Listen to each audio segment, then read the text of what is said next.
Everyone, thanks for joining us here today. We are speaking with one of the legends in the comic book, television, fiction, I got film. one bag.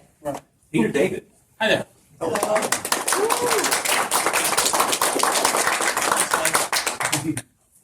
We really thank you for coming to Memphis. No problem.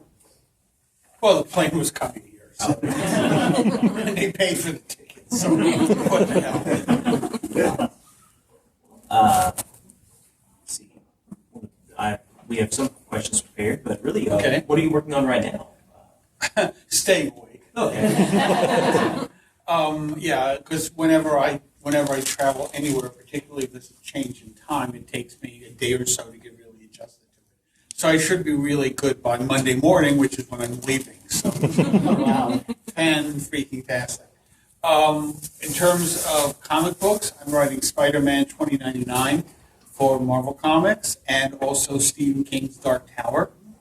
And so I'm having a lot of fun with that. In terms of novels, I'm working on the third book in the Hidden Earth trilogy, which will be an actual trilogy. We're not doing 4 and 5 and 6 books in a trilogy. And I have some other projects that I can't really discuss because contracts aren't signed yet. So, I have to keep those under wraps. But, I'm keeping myself occupied and entertaining the fans because that's, what I'm supposed to do. What's it like working on like the Dark Tower, like something that's licensed? Is there a lot of back and forth between you and like Stephen King? When we started, yes. I would get back the scripts and Steve would have marked them up. And I call him Steve not because I'm being overly familiar, but because he insists that's what friends call him. So, okay. The point where things changed substantially was that I was working on one script and I was adapting it, directly from the book.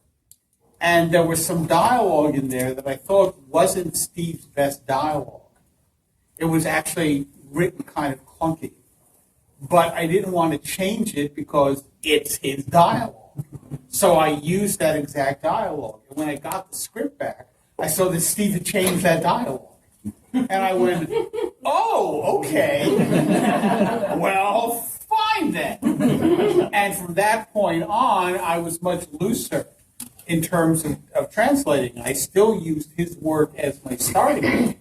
But if there are places where I thought that I could reword it to make it more effective or better, I would do so. And from that point on, I stopped getting back notes from Steve. He seemed very pleased with what I was doing. He's great. I mean, to give you an example, okay? I'm sure pretty much everyone in here knows that 3.5 years ago I had a stroke. And I was down in Orlando in Disney World, because that's really how you want to celebrate your vacation. I was moved to a recovery center in Jacksonville, and I was there for 5 weeks. When I got there, they told me I was going to be there for 8 weeks, and I'd be leaving in a wheelchair. I left in 5 weeks walking with a cane, so I was kind of proud of myself. And thank you.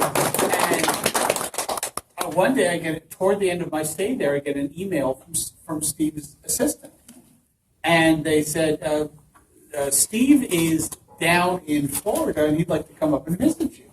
And I went, sure, of course. And he drove 5 hours to get to me. I mean, I figured he was nearby. No, 5 freaking hours he drove to get, to come up and visit me. And while he was there, we'd finished up we'd finished up the first run of books. And I said to him, and this was absolutely true, I said, one of the most asked questions I get from fans is, are we going to be starting book 2? They want to see the rest of the quartet. They want to see Eddie and Odetta, and they want to see the other characters. And he said, really? And I said, yes, absolutely. And he says, okay, we'll do that. A couple of weeks later, I get a phone call from my editor going, guess what? We're going to be doing more Star Tower. And I thought to myself, well, thank God I had a stroke. Because, hey, more work. That was really, that was a great visit when he came up, because people were, the people who worked there were going by going, I know this guy. I know this guy. And I could always tell when someone had gone down to the register area where you're supposed to sign in, because every so often we hear an alarm shriek or squeal, and I thought, oh, someone else checked to see who it was who signed in. So that was very entertaining. He's a great guy. He flew me home. He flew me freaking home because we had a major snowstorm up in New York when we were supposed to fly back. And make a long story short, Steve arranged to fly us back in a private commercial jet, which was great. If you've never flown in a private commercial jet, you really should try. I've flown in a private commercial jet twice. Once was when Steve King flew me back from Florida, and the other was when I flew with Will Smith, which is a whole other story. But at any rate, that was really nice. They flew us back to Long Island. And it was great because there was a couch. I was sitting on the couch, and I was lying down on the couch trying to get comfortable. And our stewardess says, the couch actually folds out. I'm like, what? And they folded it out to a bed. I'm going, I love this airplane. It's wonderful. So, I wound up sleeping about half the trip. It was great. And I curled myself up in this really nice blanket. And I love the blanket so much. I said, can I take the blanket? He said, sure. I still have my Stephen King blanket on my bed. You have any other questions? Or should I just... So, how's it coming? We seem to be doing a Q&A. All right. Yeah. How's it coming with Spider-Man 2099? It's going great. Upcoming issues. Elektra is going to be guest starring for a few issues because why the hell not? And then we're going to be doing a storyline that will be bringing back the original costume. I won't necessarily say Miguel will be wearing it, but the original costume will be going back. We'll make a cameo here. Yes. Oh, no, it's going to be way more than cameo. Trust me. So that's going to be fairly exciting. We got some really cool things coming up with it. Yeah? Going off that question, I know you've done a little bit on the new volume to kind of like expand the 2099 universe. Yeah. Is there any plans from you or editorial or really any other writer to like turn that have like a Captain America 2099 mini or even like an ongoing or anything like that? We are actually in discussion with that. Okay. I would like to see either Captain America mini or series. I would love to do Strange 2099. I think it was a really a character with a great deal of possibilities. So the question is, will people support it? I have absolutely no idea. I certainly hope they would. It would be, to me, real kicking. I mean, everyone else who worked with 2099 seems to have either vanished off the face of the earth, or is no longer working for Marvel, or is doing other stuff. I seem to be the sole remainder of the original 2099, and that's fine. I love the characters. I love this. I love the series. If Marvel would start doing a 2099 series, I would be totally on board with that. I have a question unrelated, but are there any more Spider-Man 2099 questions? Well, can I ask you how it was work with Rick Leonardo? What? Rick Leonardo. Oh, Rick was great. Oh, yeah. The first time I met Rick was they had a gathering of all of the 2099 creative teams, including Stan Lee, which was, really pretty trippy for me, sitting there working at an editorial table with Stan freaking Lee, Too bad Ravage sucked, but what are you gonna do? Can't all be Spider-Man. And I was sitting there with Rick, describing to him what I wanted the costume to look like, and Rick was sitting there designing the costume to my specifications. And I will never forget when he turned around and held up the sheet with the first time I saw the full 2099 costume.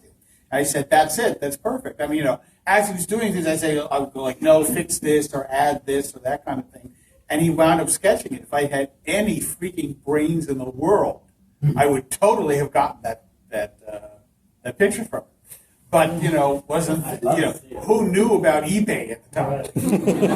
Put that thing up on eBay. Watch, I'm like, that's the first drawing. Rick Leonardo did this while I was sitting here. Rick was great. There were times where I had some slight problems with him creatively. For instance, there was like the third or fourth issue. I think it was the third issue.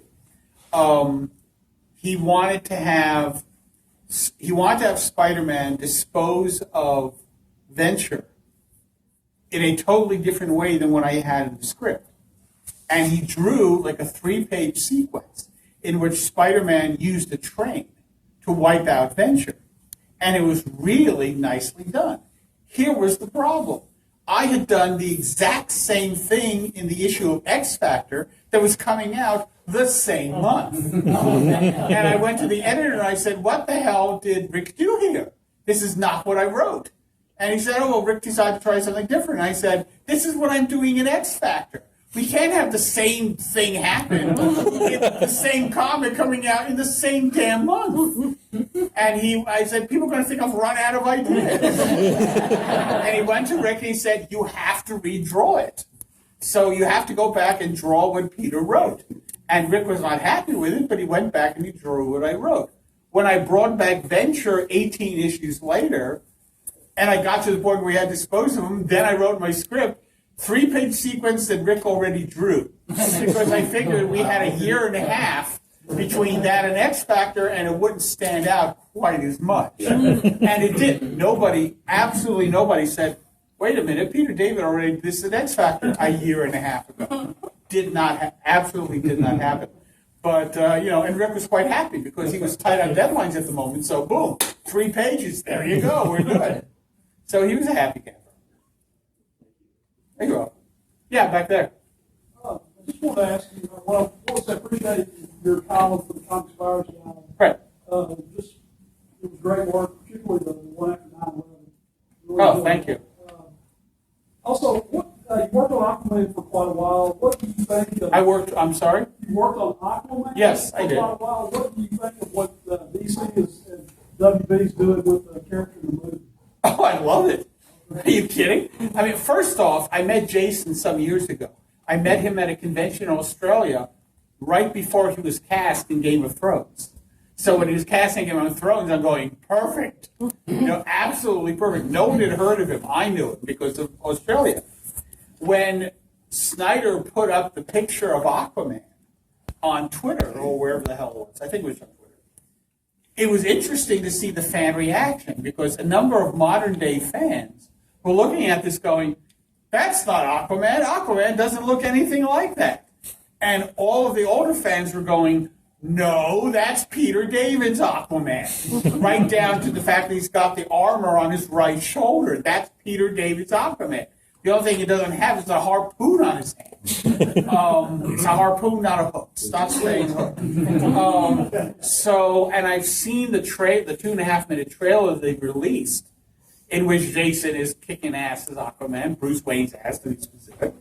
So I am very much looking forward to it. And number one, Jason's a wonderful actor, and number two, a really nice guy. I mean, he couldn't save Conan, but what are you going to do? So I actually put that up on Twitter. It said, Conan, born in battle. And I wrote, Conan, born in battle, died in box office. It's like, everyone, you shouldn't say that. I'm going, it did. It did die in the box office. Don't get mad at me for stating the truth. But I'm really looking forward to Jason's work on Aquaman, and of course, very much looking forward to the movie, which is in 2018. I think it is, yeah. The Wonder Woman film is also looking amazing. I do it. I love where she meets Etta Candy. Oh, I do everything Steve wants. We call that slavery. Oh, I like her. I love her. Speaking of some of your screen works, Yes. I love the television show Space Cases. Oh, Is there excellent. any talks of it being rebooted or re-released? It's funny you would ask that. No. For some reason, Nickelodeon has a stockpile of shows from the 90s, which they have not released on DVD. Alex Mack is not coming out. Shelby Woo is not released. Keenan and Kel. Kenan Thompson, right? Yeah. Is on Saturday Night Live and has a great modern day following. This is his 15th season. Yeah, it's insane. They have all this material on DVD and they have released none of it.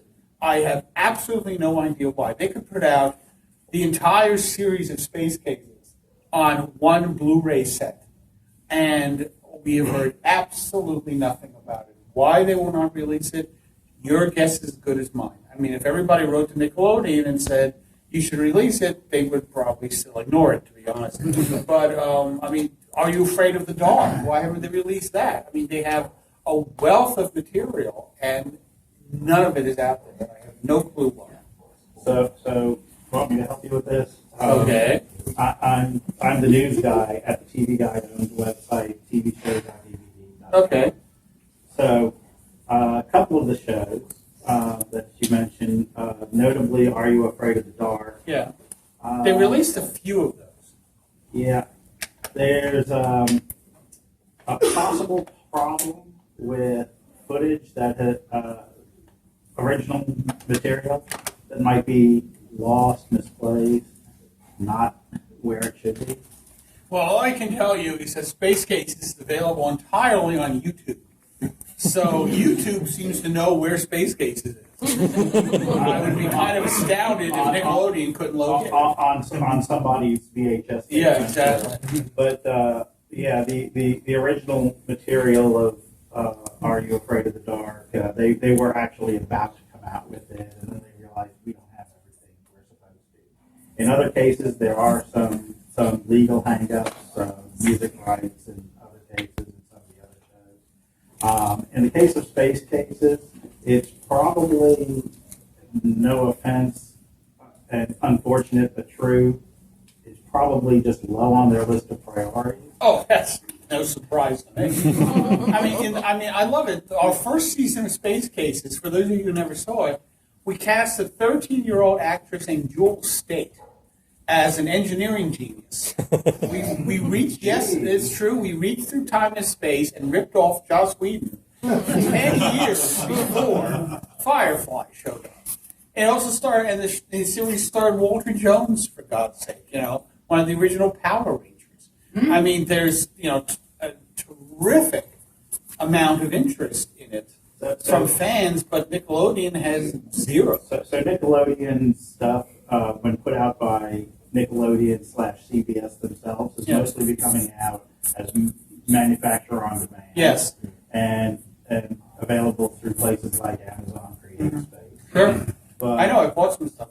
Right, but now CBS is turning their attention to their non-Nickelodeon stuff for MOD releases. Yeah. They're putting out stuff like Survivor, and they're putting out Blu-rays of the recent 90210 show is in the works, and they just put out a Blu-ray MOD of Inside Amy Schumer season 3. I think they're going to put out everything except Space Cases. I think a lot of the attention is on current shows, absolutely, more than the past shows.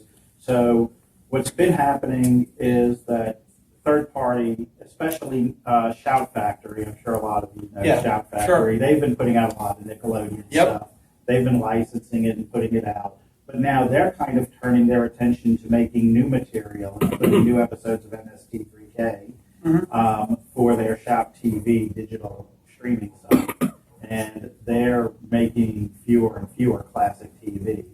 So it might be beneficial to not only inundate Shout Factory with, hey, we still want Nickelodeon classic shows on DVD, but also approach, emails to other studios that are sticking with classic TV. VEI, which is Visual Entertainment Incorporated out of Toronto, they're putting out that shows that are Paramount CBS owned. They're working on J 2.0 for 2017, for instance. So maybe they could get Paramount to sell them the Nickelodeon stuff. I'd be fun. Mill Creek Entertainment put out Legend last year, starring John Delancey and Richard Dean Anderson. So they have an in with. No offense, get some more questions. I understand. Just saying that if we want Space Cases on DVD, this might be the way everybody. Okay. Instead of asking Nickelodeon, it might be better to ask the third-party companies. Whatever. Okay. So yeah. Well, on subject TV, Young Justice, I know you did. Yes. It's based on your. Well, not really. I mean, it's called Young Justice, but aside from the fact that those words are never used in the actual series, the characters are portrayed somewhat differently than mine. I think they just really liked the title. They originally were going to call it Justice League Junior, and then they said, well, we'll just call it Young Justice. And, which is fine. I mean, if nothing else, it's third interest in my original series. It also wound up giving me the impetus to work for the series. I mean, I wound up writing the series because the actress who played originally Arrowette and then later Artemis, Stephanie, put up on her website, hey, I've been casting this new series, Young Justice. And she put up a picture of Artemis. And Warner's went, what the hell? And they yelled at her, and she got in big trouble, and she immediately took it down, but too late, because once something goes up on the internet, it's there forever. And I immediately called Paul Levitz, and I went, Paul, for God's sake, Young Justice? How am I not working on this? And he's put me together with Sam Register. And if you want to know who Sam Register is, watch pretty much any cartoon show on Cartoon Network. His name's going to show up. Sam put me together with Greg Weisman, who I'd known for many years but I never worked with. And Greg said, look, the truth is that I have enough writers for the first season, but it's Young Justice and it's you. So if you want in, I have an episode for you. And the episode that I wound up flying out there, It was Secrets, right? Secrets was the first one, which I was very happy to write because it introduced the character of Harm, who I created. So I had a lot of fun writing that, and after I turned in that script, I get a call from Greg, and he says, the guy who's supposed to be writing episode, number 21 or 22, has had some sort of a personal freak out. Can you step in and write episode 21 or 22, whichever one it was? And I said, absolutely, because I'd been there in the writing room, and we had broken down each of the scripts, and I had been there for the breaking down of that episode. So I was very familiar with it. So I was able to write that script, and he was very happy with that. And they wound up bringing me back for season 2. And for anyone who's interested, down on my table in Artist Alley, is it called Artist Alley here? Sure. Yes. Okay, why not? David said it was down, Artist down, Alley. right. Down at my table at Artist Alley, I'm selling my scripts. So anyone and what's fun is that they're first drafts. So there's things in those scripts that were cut either to save time or to save money. And I have 3 of the 4 scripts down there, which I'm selling. For instance, in the one called Bloodlines, which is the one that introduced Impulse, I had some great dialogue between Iris Allen and Jay Garrick's wife, Joan. They decided to save money by not hiring an actress to play Joan Garrick. So all of her dialogue, and she was on screen, but all of her dialogue was cut. Well, it's in my script, and some fight sequences were shortened, that kind of stuff. So anyone who's interested, come on down after this, and I'll sell you copies. People always come up and go, are these for sale? And I'm going, no, they're for rent. Give me my I walk around with it and then bring it back in an hour. So yeah, I love working on Young Justice. And people keep asking me if there's going to be a 3rd season of Young Justice. And I will tell you guys what I've been telling everybody, which is, and this is what I've been saying to people. I had lunch with Greg Weisman. At the time, this was right before San Diego. And Greg said, Netflix is interested. They're watching the viewing habits of people when it comes to Young Justice. So if enough people keep watching it on Netflix, that may well spur them to order up to season 3. Now, I've been telling this to everyone who's asked, which has been over 100 people. One schmuck put up on, it's not Twitter, it's Tumblr. He puts up on Tumblr, Peter David has a meeting with Netflix for writing season 3. This, of course, had everyone going nuts. Because they're going, there's going to be a season 3, yes! The fact that this did not happen did not deter people from writing about it. News sites were putting it up. And I would go on the news sites and say, why did nobody check with me? My email account is out there. People ask me, how do I write to you? And I tell them my email account. I've never made it secret what my email account is. Why did no one write to me and say, did you say this? Because no, I didn't say this. One site got so upset, they ran a new article that said, Peter David attacks Young Justice fans. It's like, no, I attacked one fan. You idiot. But at any rate, so, that was it. Jesus Christ. At any rate, so if you want to try and get Young Justice back for a third season, Watch it on keep that. watch. No, you don't have to watch it. There's no cameras that tell them. I'm totally serious. Just put it on. It doesn't matter if you're watching it. They don't know. So put it on.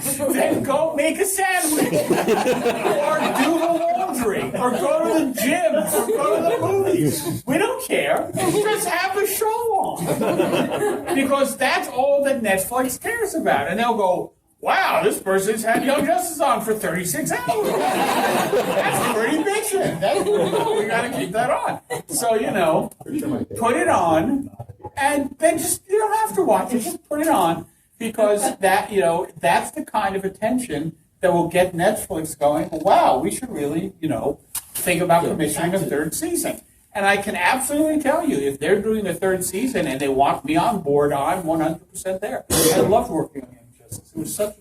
It was such a terrific series, and it was great working with Greg and Brandon. It was terrific. You had mentioned maybe unrelenting fans.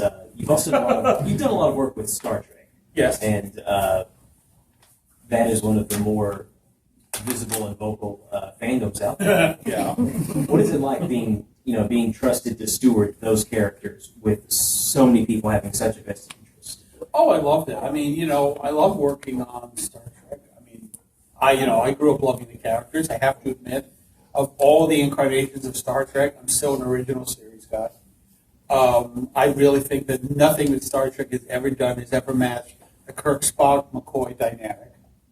That was just perfect. You had McCoy representing the human heart. You had Spock representing the human brain, and Kirk is the everyman in between it, trying to balance the arguments of heart versus brain and choose the course of action to take. Nobody ever matched that, ever. So I love working with the characters, and I feel very trusted by the fans because they seem to appreciate my stewardship of the characters. They certainly seem to believe that I have the characters down. I've never had, in all the years that I've been writing it, I've never had a single fan go, no, Picard would never say this. Kirk would never do this. It's never happened. And it's been wonderfully entertaining. And it's had weird impacts on my life. For instance, one evening I went to my bowling. I bowl every Wednesday night at my local bowling center. And one evening I go into my bowling center, and a guy comes running up to me, and he says, "Do you know George Takei?"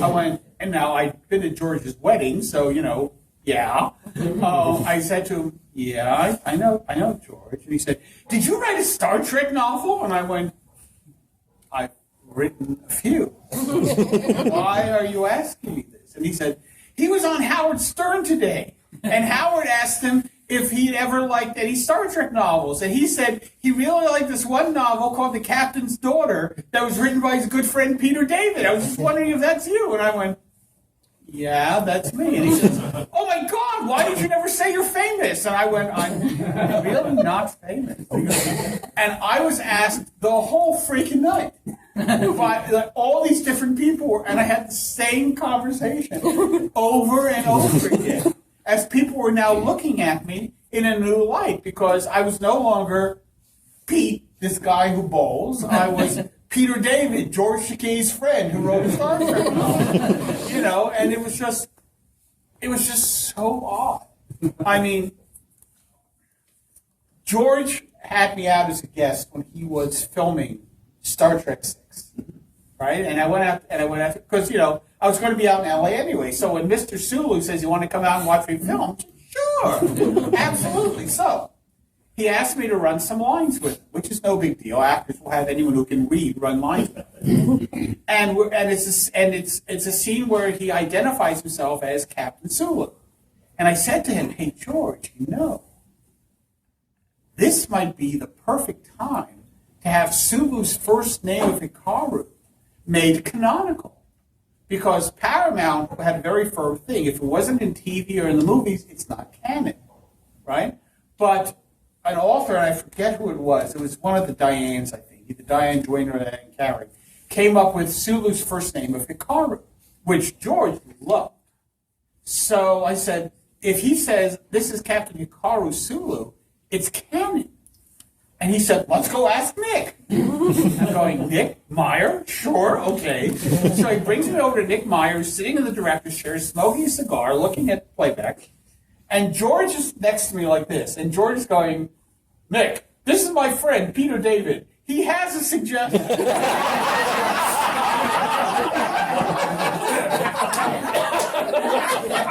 Thanks, George. And I said to him, in the script, it says this is Captain Sulu. And every time a captain identifies himself, they identify himself by his first name. Kirk always said, this is Captain James Kirk.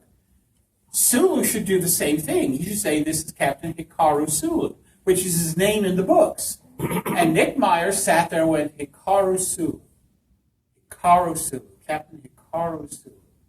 Yeah, I like that. Okay, George, do that. Now, what's interesting is that the line that I suggested wound up getting cut. It wound up on the cutting room floor. But now that he had the opportunity, George ran with it. So, flash forward 6 months, I'm at the screening for Star Trek VI, surrounded by, among other people from pocketbooks. Opening line of the film is something like, Captain's log, stardate 2255.3, Captain Hikaru Sulu reporting. When he said that, everyone in the play, well, not everyone, but everyone from pocketbooks leaped to their feet, screaming, yes! Yes! Yes! Because now it's canonical, which is why I loved it when in the first J.J. Abrams film, John Cho says, yes, I'm Hikaru Sulu. I'm going, damn right, baby! You're Hikaru Sulu because I suggested it to George freaking Decay. Put me in front of him and go, this is mine. That's my Hikaru Sulu. And then they put in Uhura's first name of Nyota. So everyone in pocketbooks is going, yes, yes, we matter, we count. Fun stuff. And that's why you're famous, Mr. And then, well, no, he didn't say name suggested by which would have been pretty kicking. I'm hoping I get a credit somewhere in the Aquaman film.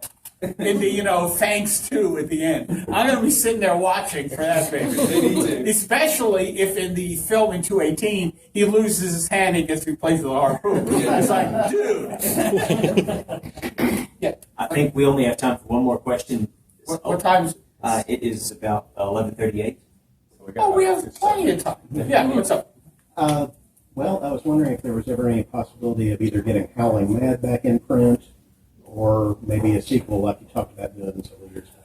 Yeah, we're going to bring Howling Mad back into print. Not immediately, because I'm working on some other stuff, but yes, we are going to bring Howling Mad, and in the reprint, we will include the follow-up novella that I wrote, which was printed, which has only appeared once in a short story anthology called Otherwares.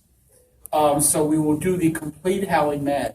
If you want to read a sort of sideways sequel, I wrote a book called Pulling Up Stakes, which features the character of Duncan the homeless vampire, who actually apparently survived being killed in Howling Mad, and shows up in Pulling Up Stakes. I don't have copies of it here, sorry, but you can always go on Amazon and find it. It's a fun story. Pulling Up Stakes is the story of a young vampire hunter. His mother is a vampire hunter. All of his friends and neighbors are vampire hunters. Here's the problem. He's a vampire. If they find out, they'll kill him. So he has to live his life in the coffin, so to speak, going out and acting like a vampire hunter while making sure not to actually kill any of the vampires because they're all friends of his. So that's Pulling Up Stakes. Any other questions? Yeah. Do you ever think you're going to do anything just completely new? Not based on anything or a reference to anything that's out there, just completely make up I've new done that. characters? I've totally done that. I did a series called Sir Apropos of Nothing, which was a story of a young lame guy, lame of right leg but quick of wit, spawned of his tavern wench mother being raped by a group of knights one dark and stormy evening, who, because of his origins, has a very negative opinion of chivalry, and decides he wants to live his life by trying to make as much money as possible and exact revenge on the man or men who are his father. That's pretty original. Yeah, thank you. I'm selling one of the books of the series downstairs. I've written that. I've written a book called Mascot to the Rescue, which was a YA, which I had copies and sold out. So, sorry. I've done a good deal of original stuff as well. I have, I don't know if it's original, but I have a King Arthur novel that I'm selling called The Camelot Papers, which originated when I was thinking about the Bill Clinton presidency and how it wound up getting waylaid by a sex scandal. And then I thought, wow, when you think about it, the same thing happened to King Arthur. It's amazing how little things have changed in 1,500 years. And the more I thought about it, the more I thought, there's a book here. So I wound up writing an original story about Camelot, in which I cast modern-day political figures as the Arthurian characters. I mean, they're still got all the Arthurian names, but the characters act more like their modern-day counterparts. So, for example, King Arthur is George W. Bush. Why not? He's the son of a ruler. Guinevere is Hillary. Lancelot is Bill Clinton. Galahad is Obama. And Merlin is Karl Rove. No, Donald Trump is not in it, but he didn't exist as a character. I have written a Donald Trump short story. It appeared in a short story collection called Altered States, which is a different version of the United States. And in my short story anthology, I keyed off of something that actually happened in history, which was when Eisenhower was going to make Alaska a new state, the governor of Texas tried to talk him out of it. Mistake, I'm going to divide it into North and South Alaska, so there will be two states bigger than Texas. In my story, the governor did not take him seriously, and Eisenhower does exactly that. And there's a North Alaska and a South Alaska. Flash forward to modern day, North and South Alaska are at war, and my short story deals with a duel to the death between the governor of North Alaska, Sarah Palin, and the governor of South Alaska, Donald Trump. So it's called Moose and Squirrel. So that's entertaining. Again, I don't have copies of that, but you can go to Amazon and find Altered States. So that was fun. Anything else? Yeah. Well, hold on. Let's take the guy in the back. Yeah. It's okay. Well, apologies if you got this before I made it up here. Okay. What do you think about the apparent recent demise of Jamie Madrox? That's not Jamie Madrox. Yeah. I'm sorry. He's wearing a costume he has not worn in 15 years, and there's no M on his face. That's not Jamie Madrox. I have no idea who that is, but I'm hoping that eventually Marvel lets me do a Jamie Madrox series again so I can firmly establish it. I want to just have him walk into an issue of Spider-Man 2099, and if Miguel go, I thought you were dead. And he goes, I don't believe everything you read. And that's it. So, no, that was not Madrox. Madrox series just be him on the farm with Layla Miller? Well, obviously not. We would do something a bit more exciting than I that. would read that. Okay, we had two more questions, so let's do them fast. Yeah. What was your first novel? How did that come about? The first novel that I actually wrote was Nightlife. Yeah, I read that. That's great. And it came around because I thought about the notion that Arthur would return when he was really most needed. Well, I thought we could really use him now. So I had Arthur return to modern-day New York City and run for mayor. And it wound up turning into his 3-book series, or a trilogy, if you will. So that's where that idea came from. And you had a question? Yes, sir. I just want to know, I'm a huge comic fan. What's your proudest moment out of comics? Like, what would you say, this is Peter David, my proudest defining moment? My proudest defining moment? Yeah, I mean, what did you write out of comics? Oh, okay. Well, I mean, people always ask me, like, what's my favorite comic? And I'm always saying, like, it's like asking what your favorite child is. Sure. I have some projects that I'm very proud of. I love writing Future Imperfect with George Perez. Yeah, that's great. Probably Fallen Angel, a series I created that came out of Supergirl. I loved writing that. The Atlantis Chronicles, which I wrote for DC.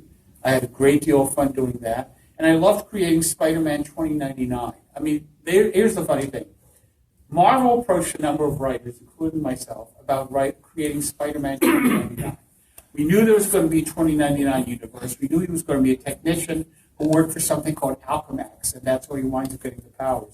But we knew nothing about him beyond that. And they invited several writers, including me, to come up with what we would do with with our version of Spider-Man 2099.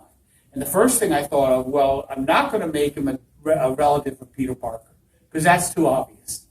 So what I did was I thought, I'm going to zig everywhere that Stan and Steve zagged.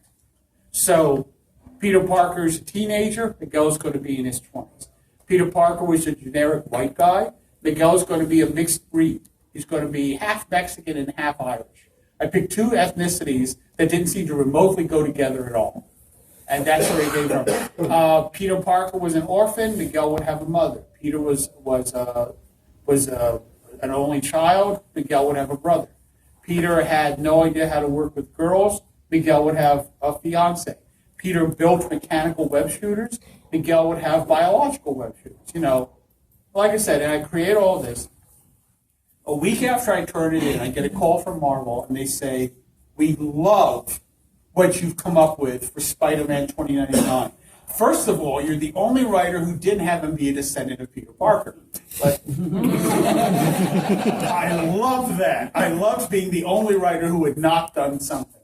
And they asked me to write the series. They gave me some money for the original. Not a ton by modern standards, but not bad. Right. And I wound up writing it, and I loved writing, probably working in the 2099 universe was tremendously entertaining.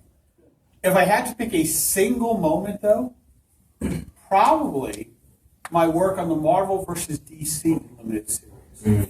Because that was a whole big project.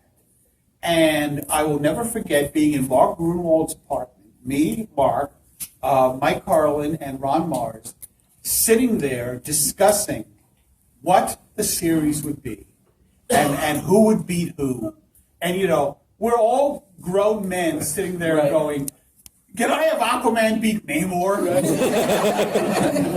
It was tremendous. And I think I was the one who came up with the idea of, look, the way that they win is that they have to pin the guy for 3 seconds. Because in wrestling, anyone can pin anyone. So could Aquaman beat Namor in a sustained fight? No, of course not. But can he pin him for 3 seconds? Yes, absolutely. How? A drop a whale line. Done. It's going to take even Namor more than 3 seconds to get out from under a freaking sperm whale. So, that was real. The best thing about that was that Ron and I tried co-writing issue number 1, and it didn't work because our writing styles are too different. And I was talking to Ron on the phone, and I said, look, why don't we each just write 2 entire issues? And Ron said, well, which 2 would you want to do? And I said, issues 2 and 4.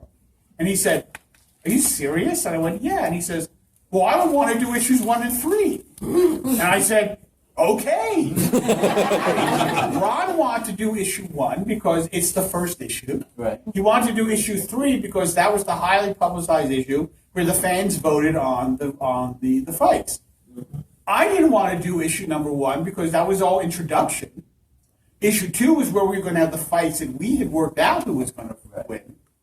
And I didn't want to do issue 3 because, I'm sorry, fans can sometimes be stupid. And I did not want to have to write their versions of how the stories, how the fights were going to come out, because I was sure they were going to screw up every now and then. And by the way, I was right. I'm sorry, Lobo beats Wolverine. And I say that as a Marvel employee. I'm sorry, Lobo has throwdowns with Superman.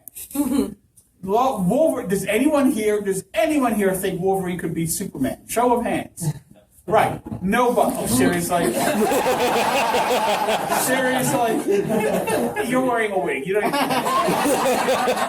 So, I'm sorry. If Lobo's had throwdowns with Superman, Lobo should be able to mop the floor with Wolverine. Even Ron couldn't figure out how in God's name Wolverine could possibly beat Lobo, which is why it happens off panel. Because even Rob had no answer for that. So, you know, that's a sample of some of my, I mean, although people were saying, what's the best things you ever produced? And my answer to that is always the same. My kids. You know? I mean, I have 4 wonderful daughters. I've always said if I ever have a 5th daughter, I'm going to mount my own production of Fiddler. Okay, so what time is it? We're running a little over. Yeah. Okay, so we run over, so come on down to my table, buy stuff so I can, you know, like, have lunch. So the rest of the